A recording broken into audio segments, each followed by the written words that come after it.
Compañeros, ¿qué tal? Buen día. Pues ya estamos finalizando el curso, finalizando el curso de metodología de la ciencia del derecho. Fíjense, me siento demasiado extasiado, demasiado orgulloso, demasiado feliz por la oportunidad prestada de la universidad para impartir nuevas modalidades de aprendizaje, nuevas modalidades de compartir el conocimiento. Me es un placer y también académica y profesionalmente ser parte de su formación. Me es grato poder estar frente a ustedes y pues realmente ejercer y otorgar el conocimiento real, conocimiento del derecho para la formación como lo había comentado. Es por eso que doy primeramente gracias a Dios, gracias a Dios por permitirme estar aquí con ustedes.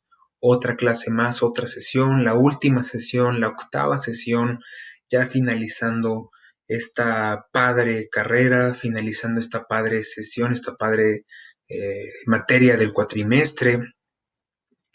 Realmente me llevo mucho aprendizaje, me llevo mucha retroalimentación. Me hubiese gustado y posteriormente el segundo agradecimiento es hacia ustedes, ya que agradezco a cada uno de ustedes por el interés prestado, por la atención, por sus comentarios eh, alentadores para que sigamos avanzando en la carrera de la docencia. Les agradezco absolutamente a todos ustedes por su trabajo, por cada esfuerzo que ustedes realizaron, por cada producto que ustedes me enviaron y que déjenme decirles que hubo compañeros que efectivamente sus trabajos hablan por sí mismos. A todos ellos, muchísimas gracias. Me hubiese gustado tener el placer de poder estrechar su mano frente a frente, poderlos saludar, poderle dar las gracias frente a frente, pero pues eh, me quedo con esas ganas, ¿verdad? No me queda más que de nueva cuenta agradecerles por todo. Si bien no pude conocerlos físicamente, pero los pude conocer mediante sus productos, mediante el estilo que ustedes manejaban, mediante su criterio argumentativo, mediante su criterio de análisis. Eh, de ahí pude darme cuenta qué tipo de calidad son como humanos, qué tipo de calidad son como estudiantes. Recordemos que todo trabajo habla por nosotros mismos y solamente verificando y observando sus trabajos me doy cuenta de la calidad de personas que son y la calidad de estudiantes que son y realmente estoy agradecido porque la gran parte de ustedes que me dejaron ver sus trabajos, me dejaron intuir qué tipo de personas eran, pues me llevo la sorpresa de que son personas, son estudiantes que efectivamente tienen una responsabilidad con su educación y tienen un criterio de análisis y de argumentación bastante buena. De hecho, me sorprende que gran parte de ustedes tenga una mayor argumentación, una mayor lógica, un mayor sentido que pues alumnos de forma presencial. Vaya, esto me,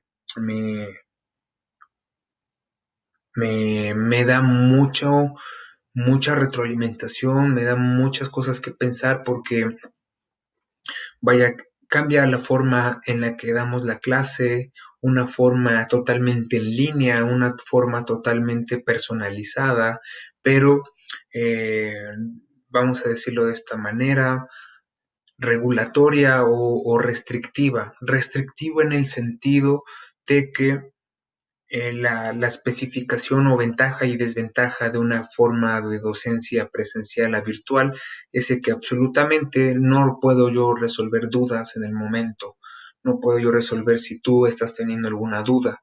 En el sentido contrario de estar en la forma presencial, pues sabemos que rápidamente ahí puedo resolver dudas y se acabó.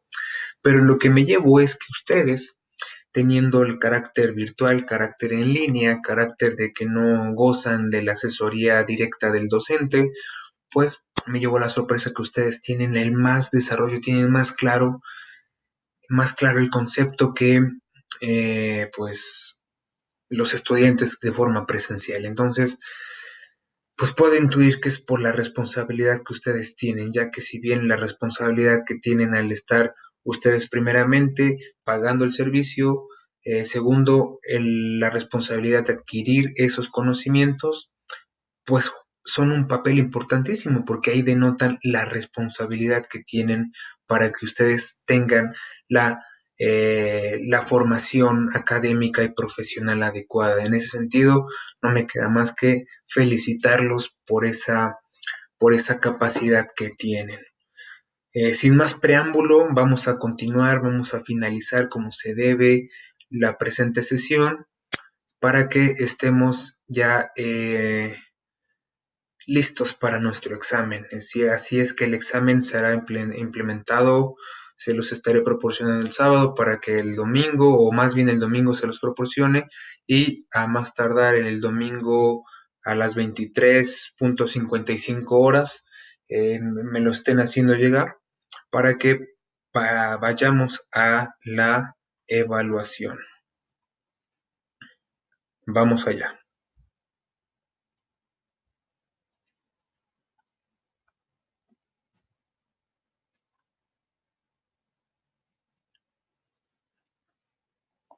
Recordemos que habíamos visto en las anteriores clases, habíamos visto presunciones, clasificaciones, recordemos rápidamente presunciones legales, presunciones presunciones jurídicas o legales o presunciones humanas. ¿Bien? Presunciones humanas vienen a partir de la experiencia del juzgador o a partir de la experiencia de la persona. ¿Cuál es la presunción legal? La presunción legal es un resultado de derecho. Una presunción es que viene establecida en una ley una determinada acción o un determinado resultado. Como clasificaciones encontramos estas. Presunciones legales, las humanas. Habíamos puesto el ejemplo, el entroncamiento filial, el entroncamiento de un padre con un menor, con su hijo.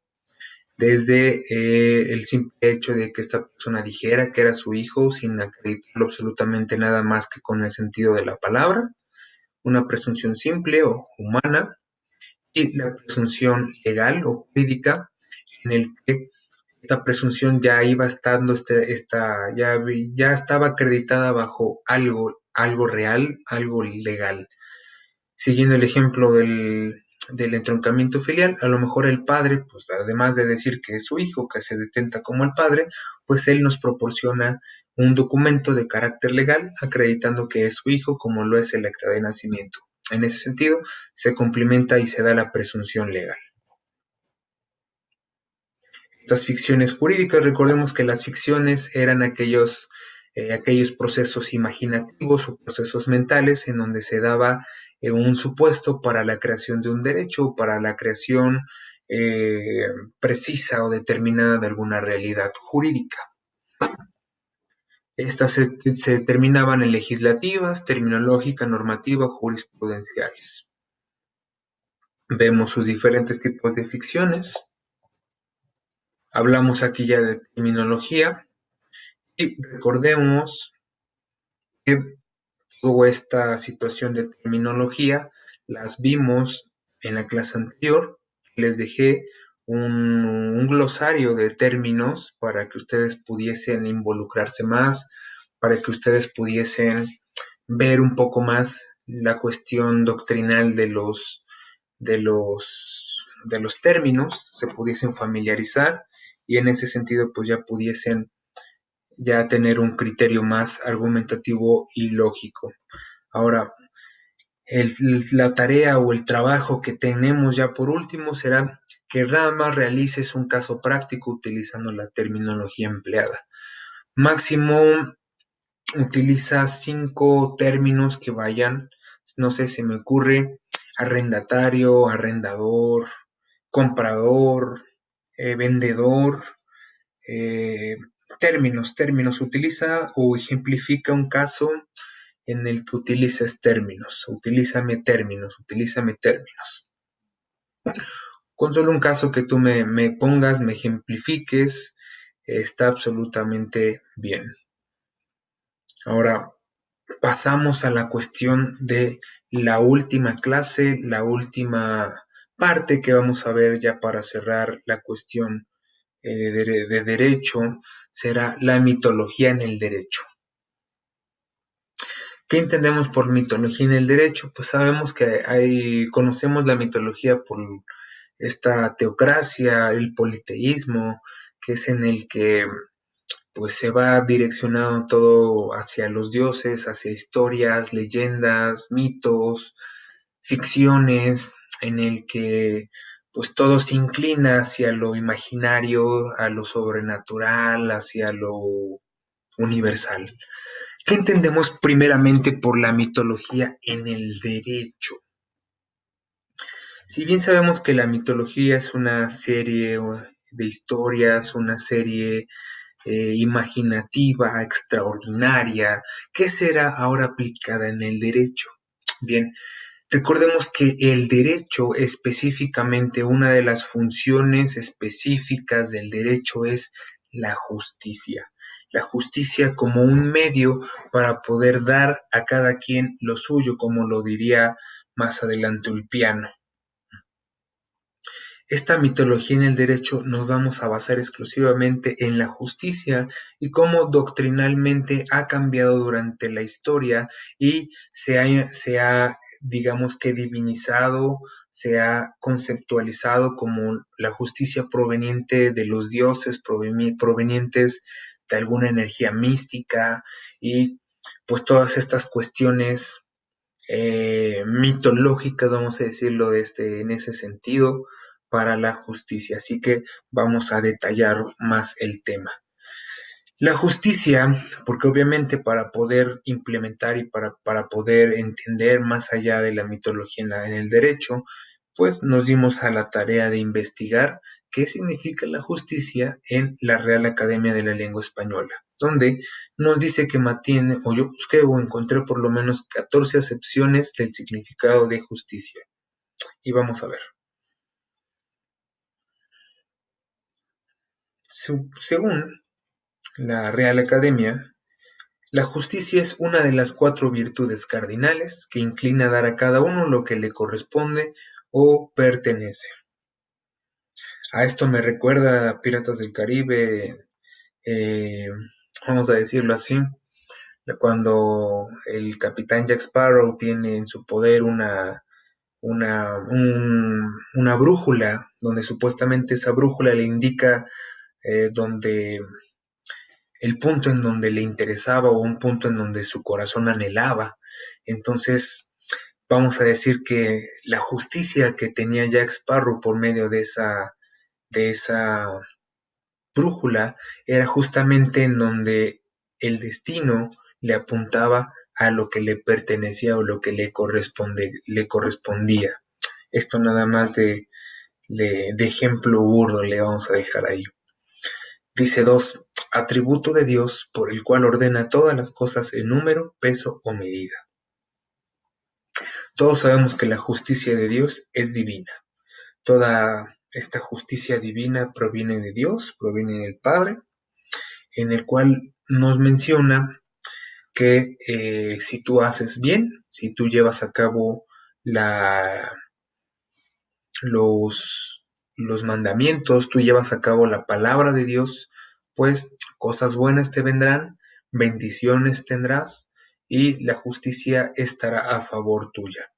Obviamente sabemos que si optamos por hacer lo malo, optamos por desobedecer el mandamiento de Dios, la palabra de Dios, pues sabemos que Dios no es malo, no es que nos castigue Dios, mas sin en cambio nuestras acciones son las que determinarán nuestra justicia cuando pues llegue la justicia de Dios o el juicio divino. El 3 dice que es un derecho a la razón y a la equidad.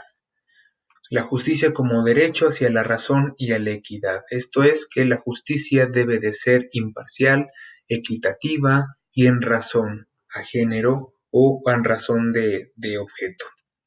El 4 es un conjunto de todas las virtudes, por lo que es bueno quien las tiene.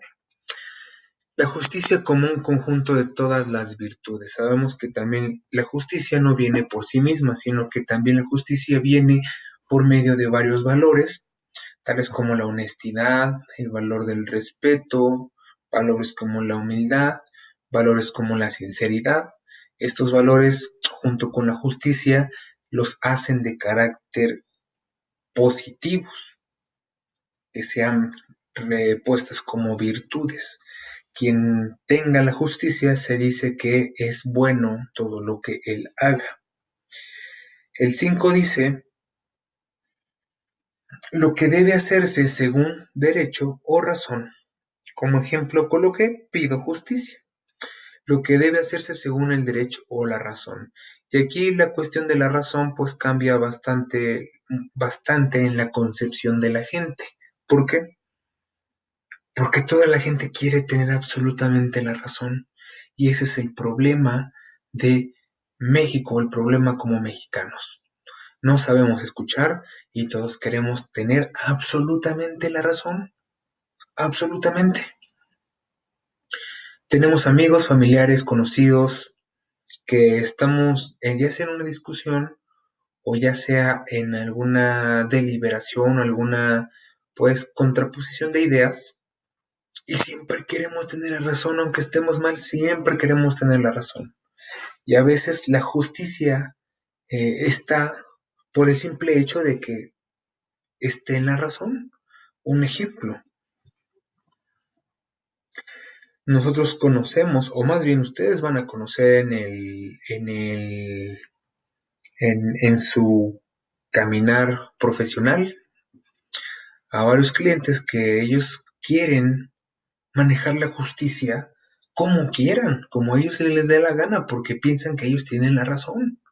Y siempre te dicen, licenciado, es que, pues, ¿verdad que a mí me corresponde tanta parte? ¿Verdad que a él no le corresponde de mí nada? Y ellos piden justicia, pero porque supuestamente quieren tener la razón, pero es una razón investida de ignorancia. ¿Por qué? Porque esa razón, bajo esa ignorancia, se da hacia la ignorancia de la legislación y la normativa. O sea que ese derecho, al no conocerlo, pues ignora lo que realmente es la justicia. Otro ejemplo burdo que también se nos da esto es cuando por alguna omisión del Estado realiza determinada acción que pues perjudica a la sociedad y que esta misma pide justicia. Justicia a través de, pues vamos a decirlo en el sentido de justicia que está bajo situaciones que no se debieron de haber dado.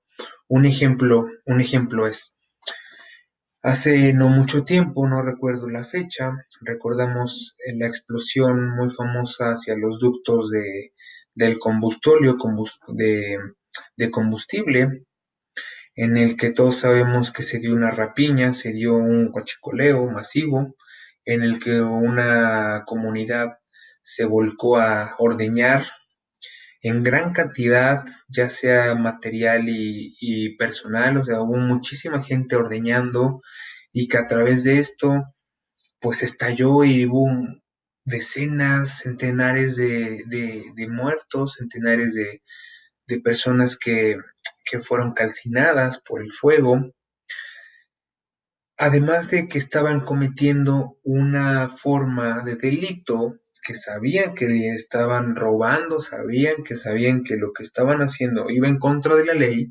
¿Qué es lo que pasa? Que estas personas al perder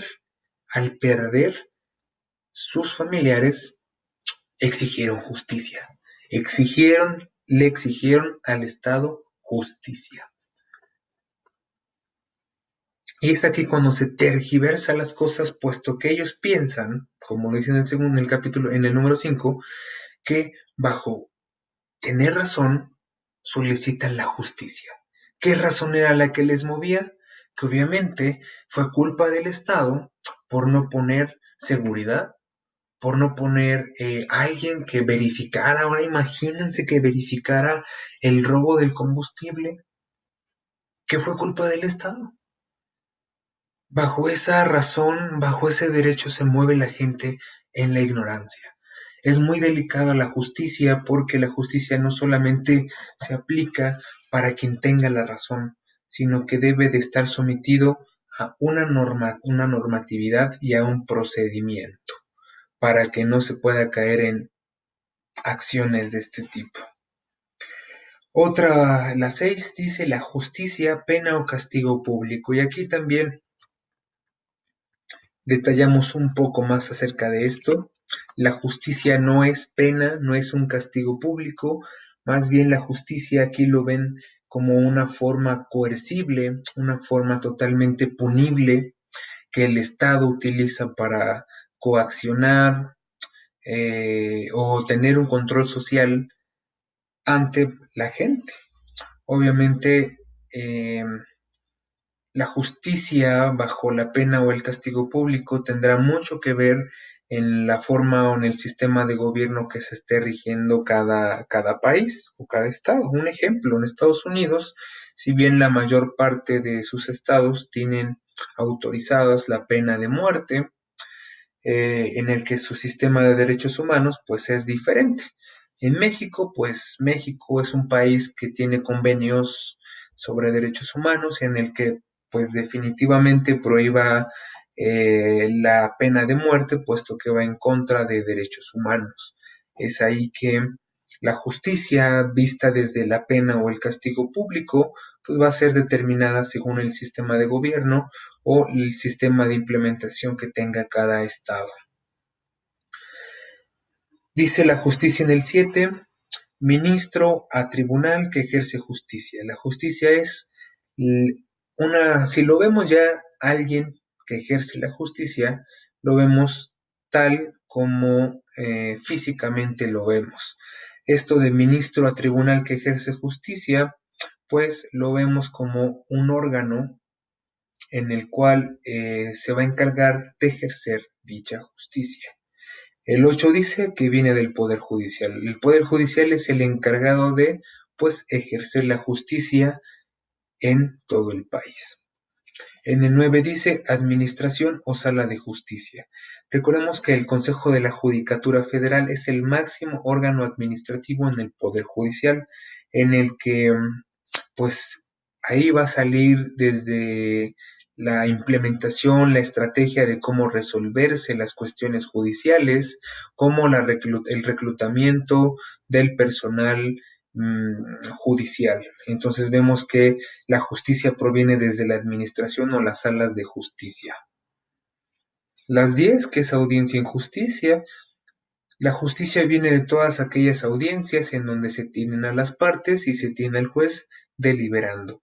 Ese acto se le denomina que se está imponiendo justicia. El número 11 dice ejecutor, vamos a señalarlo. El 11 dice ejecutor de justicia. ¿Qué serían los ejecutores de la justicia? Seríamos ustedes, sería su servidor, sería cualquier licenciado en Derecho. Nosotros fungimos como ejecutores del derecho, ejecutores de la justicia, puesto que somos personas que mantenemos análisis, mantenemos criterio jurídico, tenemos conocimiento jurídico aplicable para poder nosotros buscar y ejercer la justicia ante los criterios de necesidad que tenga la sociedad. Entonces nosotros fungimos como ejecutores de la justicia. Eso suena un poco muy como que romántico, ¿no? Esto de ejecutor de la justicia. Vamos a ser ejecutores de la justicia. Suena un poco romántico ese concepto. El 12 dice pleito de justicia. Se dice que una vez que haya pleito, que haya una controversia, se está buscando la justicia natural, una justicia que sea emanada de un proceso o de una controversia natural.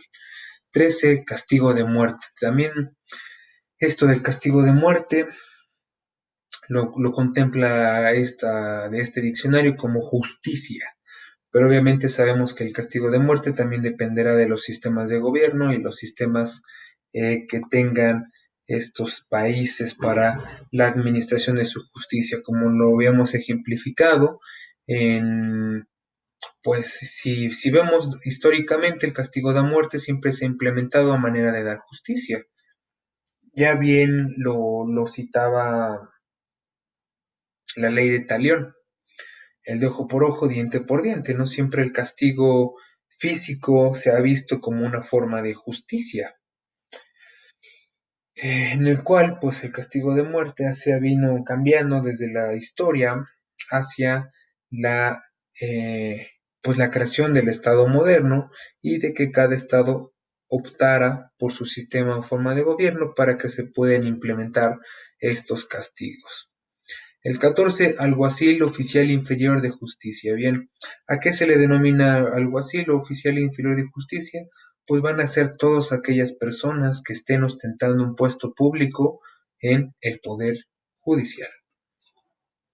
Es como un engranaje, cada engranaje manifiesta un pequeño engranaje de justicia que juntos mueven el sistema judicial para que este sistema judicial o este poder puedan otorgar la justicia necesaria.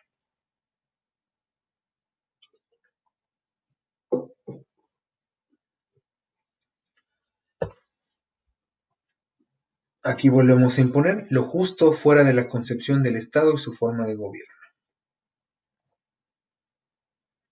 ¿Cuáles son las concepciones más irreales o reales de la justicia? Concepciones de Platón. Platón, aquí no coloqué a Platón, no lo he colocado, pero la concepción que tiene Platón acerca de la justicia es que justamente se le debe de respetar y hacer valer los derechos naturales del hombre y que por consecuencia de éste se le deben de retribuir a cada uno lo que en su naturaleza se le demandó. O sea, recordemos que toda la cuestión de los filósofos griegos se tendía mucho a la naturaleza, al naturalismo, y de ahí surge el naturalismo, el derecho natural del ser humano por el simple hecho de ser concebido. Los filósofos griegos, en mayor razón Platón, se refería al naturalismo, se refería al derecho natural que tenía el hombre y que una vez que éste se le pudiese, vamos a decirlo así, transgredir dicho derecho natural, él tenía el derecho por el cual restituir o optar por tener ese derecho natural que vamos a decir, se le perdió, se le privó. Eso es lo que nos mencionaba Platón, que ignoré o que omití colocarles. ¿Qué nos dice Ulpiano, el famoso jurista romano? Para quien la justicia era una voluntad constante y perpetua de dar a cada cual lo que le pertenece. Yo creo que en derecho romano esta parte es la que más nos hacen aprender, es la parte que más nos hacen recordar y que pues obviamente el latín es lo que siempre vamos a recordar en la licenciatura del derecho. El latín que dice de constans et perpetua voluntas iusum quique tribuendi o tribuere. Voluntad constante y perpetua de dar a cada cual lo que le pertenece. Esto es, dar a cada uno lo suyo. Para Ulpiano, la concepción de la justicia es justamente dar a cada quien lo que le pertenece o cada quien lo suyo. ¿Qué nos dice Aristóteles, otro famoso filósofo de la antigüedad? Dice, para quien la justicia era una virtud perfecta, el punto intermedio entre dos extremos se distinguía entre justicia conmutativa, que equivale a la igualdad de trato entre iguales y desigual de trato entre desiguales, y justicia distributiva o rectificadora, que por el contrario regula las relaciones entre los individuos y la sociedad y que implica asumir obligaciones o deberes sociales, junto a la distribución tanto del reparto de bienes como del mantenimiento de las cargas de esta comunidad, para así restaurar una situación a su estado inicial. Bien, vamos a hablar un poquito de esto. Actualmente nuestro sistema jurídico busca la justicia conmutativa y la justicia distributiva. Y actualmente es una de las premisas que la concepción aristotélica ha mantenido a flote en nuestro sistema de derecho. ¿Por qué? Vamos a hablarlo en la cuestión penal, porque estos dos principios aristotélicos, estas dos partes que pone Aristóteles, se ven precisamente ejemplificadas a la perfección en el derecho penal. ¿Qué es lo que sucede cuando hablamos en cuestión de justicia conmutativa? Sabemos que la conmutación viene del intercambio o la interposición de algo por otra cosa. A eso le denominamos conmutación o conmutativa. ¿Qué ejemplo de justicia conmutativa podemos encontrar? Que al momento de que a alguien se le sea imputado y se le sea posteriormente sentenciado por algún hecho previsto como delito, digamos que al delincuente o más bien ya al acusado o al procesado o más bien ya el sentenciado, pues una vez que haya tenido este prefijo, pues vamos a decirlo así, digamos que la persona fue sentenciado condenatoriamente, obviamente, en lesiones calificadas como graves. ¿Cuál sería la justicia conmutativa aquí? Digamos que esta persona, eh, pues al momento de cometer este delito de lesiones calificadas o de lesiones graves, pues a la víctima le impuso esta conducta y que debido a esa conducta, pues la persona no pueda desempeñarse naturalmente como se venía, se venía conllevando, se venía actuando. Ahora, ¿cuál es la parte de la justicia conmutativa que a lo mejor mmm, bien, eso a lo mejor lo dejamos a la distributiva? ¿Qué pasa en la justicia conmutativa en otro ejemplo? Si esta persona daña algún, algún bien de carácter social, un bien público, ya sea que si hace destrozos a instituciones públicas, hacia áreas verdes, hacia áreas que son exclusivas para el disfrute y de uso público. Si bien digamos que una persona viene y vandaliza alguna estatua o hace daños hacia propiedad pública, pues una vez que se le detenga, la justicia conmutativa que puede hacer es que una vez que sea sentenciado por una multa o la reparación del daño, pues que la justicia conmutativa busque eh, cambiar la sentencia para que esta, a lo mejor en lugar de dar una sanción, pagarle en pecunio, pagarle en economía o pagarle en dinero, pues la conmutación sea el intercambio de ese dinero, pues por alguna actividad social o una actividad a favor de la comunidad. Esto se le denomina como justicia conmutativa. Vamos a cambiar una sanción por una otra sanción que equivale lo mismo, pero que sea diferente y que le dé un tema diferente a pues lo que se le sea sentenciado. Este es un claro ejemplo de justicia conmutativa ejemplificada en un delito de daño a propiedad pública. Ahora sí, con la justicia distributiva. Y regresando al tema de las lesiones, en la que la persona, pues en el momento de lesionar un órgano de carácter grave, a lo mejor esta persona que fue víctima, pues perdió la parte de la extremidad, vamos a decirlo en ese ejemplo. ¿Qué sería la forma distributiva? Que a lo mejor la víctima al momento de desempeñar un trabajo, pues necesitaba de la capacidad de su cuerpo enteramente y que debido a las lesiones que le produjo el agresor, pues ya no se puede desenvolver adecuadamente.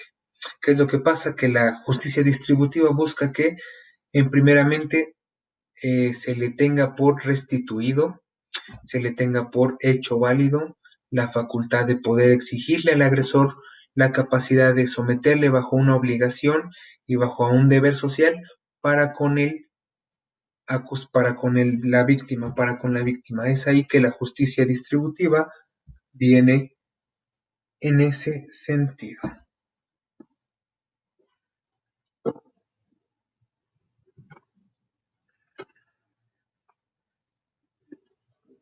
Bien, es ahí que ya se vieron impuestas esos ejemplos.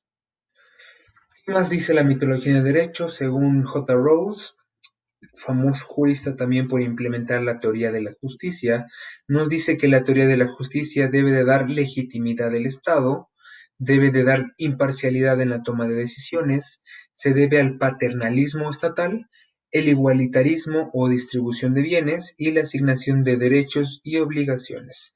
Este autor se refiere que la justicia es la primera virtud de las instituciones sociales, como la verdad lo es de los sistemas de pensamiento.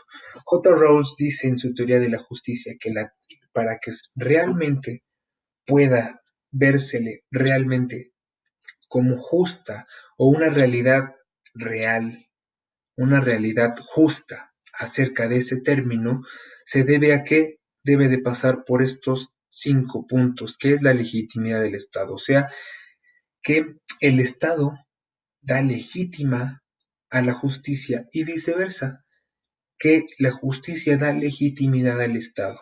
La justicia debe de estar puesta, debe de estar manifestada, o el Estado debe de manifestar la justicia en una normatividad, en una legislación, y en ese sentido debe de estar prevista la justicia, o en esos principios, debe de estar establecida en ordenaciones o en ordenamientos jurídico-legales. El otro es la imparcialidad en la toma de decisiones. Para que realmente se pueda ejercer la justicia, el Estado, por medio de sus poderes, debe de actuar imparcialmente en cada etapa histórica o en cada etapa social que esté sufriendo el país o el Estado. El paternalismo estatal, esto es, que el Estado es el supremo ente jurídico como hacedor de justicia.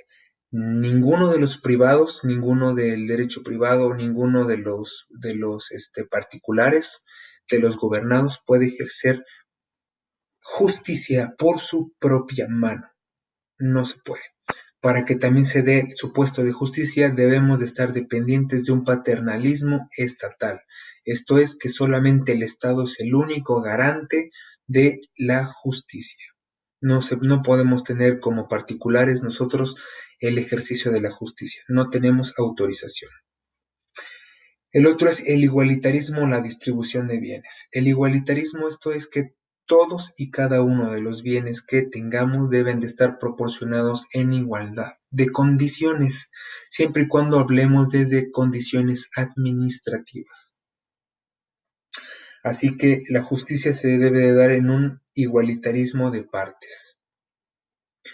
La asignación de derechos y obligaciones. Para que también tengamos la justicia, como ciudadanos debemos de tener caracteres civiles o caracteres cívicos. Esto es que nosotros, como ciudadanos de la República Mexicana, tengamos derechos y obligaciones para con nuestro Estado. En ese sentido, acreditándose y fundamentándose esos 5 puntos, pues tenemos la justicia.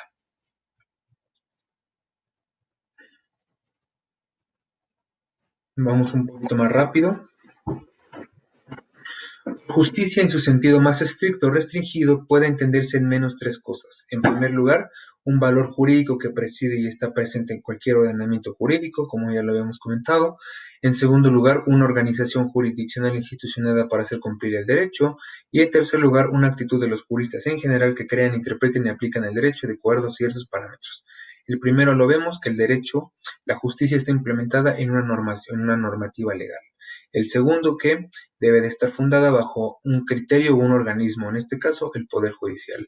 Y se debe de tener una actitud de los juristas. Esto es que estos mismos jueces, estos mismos magistrados, pues realizan el ejercicio y la interpretación del derecho para con la sociedad. Dice, según la historia, la institución jurídica de la esclavitud, que para el derecho romano no era legítima porque su justicia fue más que indiscutible. Bien, en este apartado, la justicia ha jugado un papel determinante para la creación de distintos imperios, distintas sociedades históricas, distintos reinos o monarquías. Una de las cuestiones de justicia que se ven pues distorsionadas en la historia fue justamente en la cultura romana. Si bien sabemos que la justicia no se ve tanto en cuestiones positivas cuando hablamos de esclavitud, ¿no?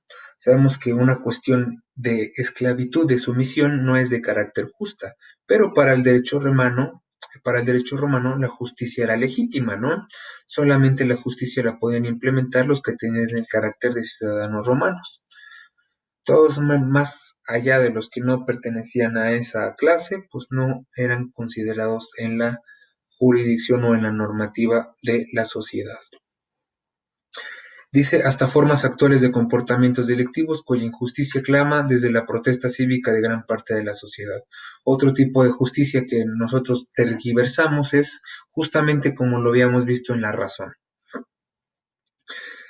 Hay formas que la justicia, pues como bien les comentaba, a veces la gente busca tener la razón y siempre busca, además de tener la razón, que bajo esa razón que viven en la ignorancia, deciden actuar justamente, cuando realmente actúan injustamente. Para casos de estos, pues las movilizaciones en contra de la vida, en contra del aborto, perdón, en contra del matrimonio igualitario, cuestiones de este tipo, que la justicia proviene también de la parte de la razón. Dice el caso de los ocupas, calificados de usurpadores con una tipicidad penal vigente. Bien, los ocupas es un movimiento que surge en América Latina, en América del Sur, en el que los ocupas son una serie como lo conocemos aquí en México como, ¿cómo se les denomina? Portadores, saltadores, ¿no? Como paracaidistas. En América del Sur se les denomina ocupas. Los ocupas son como los paracaidistas, buscan un terreno, buscan un lugar pues apropiado para ocupar el terreno y se establecen hasta que nadie los puede sacar.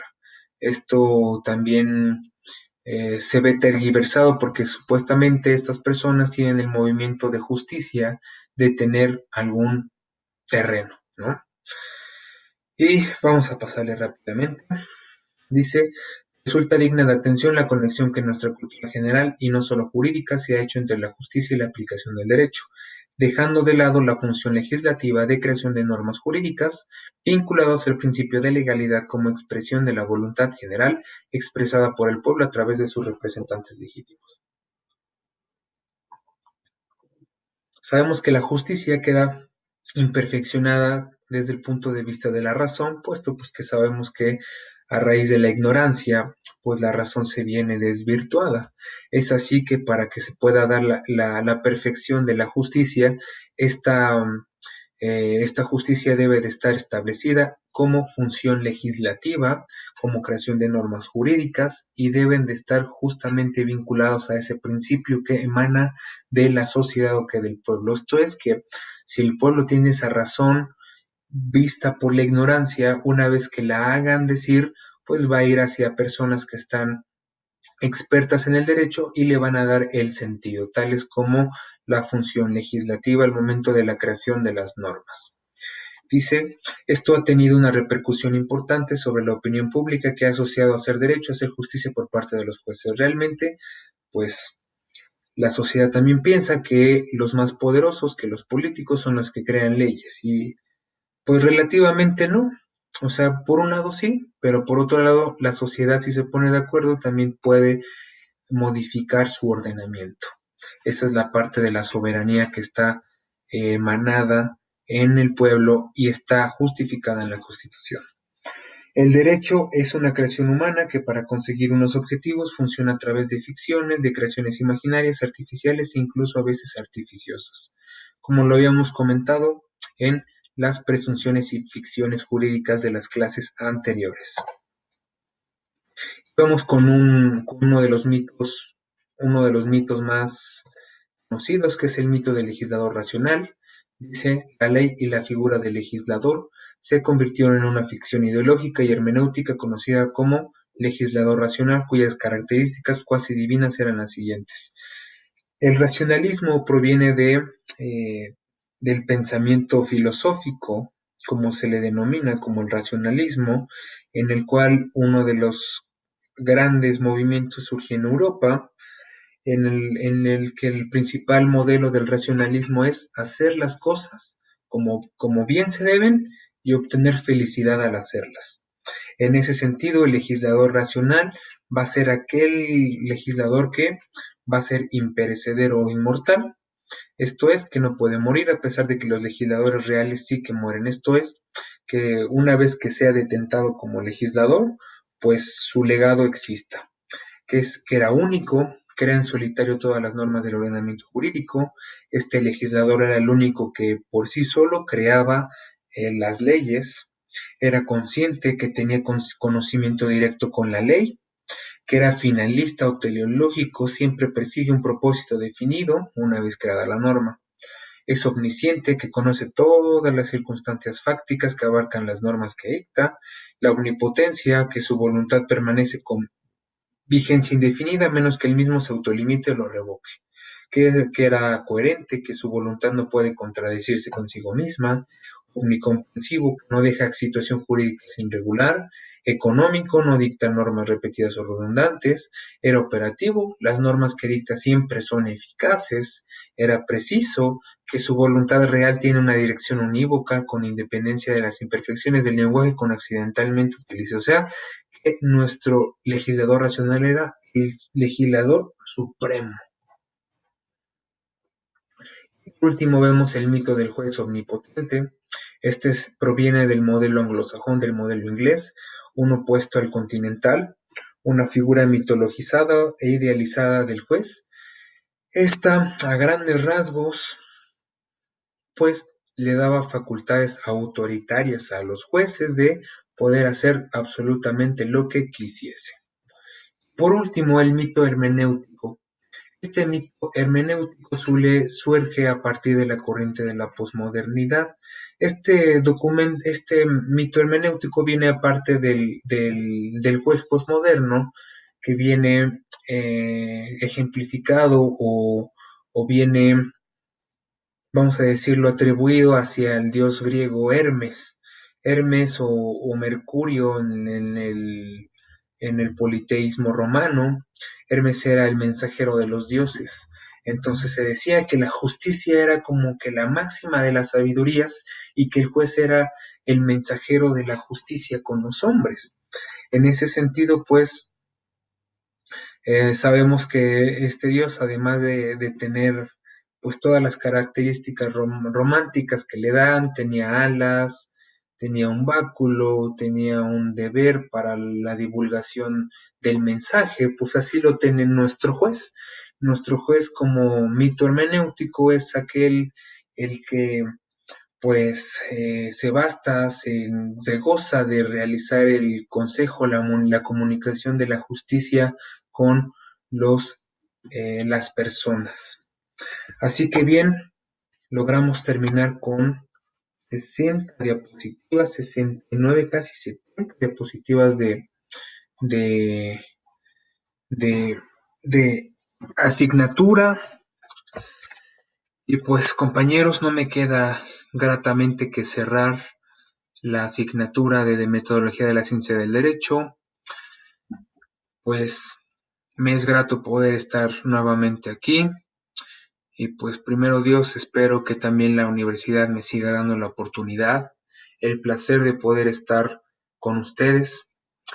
Sin más por el momento, agradezco mucho su atención prestada y con todo el corazón, sinceramente, les deseo que su trayecto académico, profesional, sea bastante bien, que sea bastante provechoso y pues estamos a la orden, estamos al servicio por cualquier duda, estamos aquí para servirle.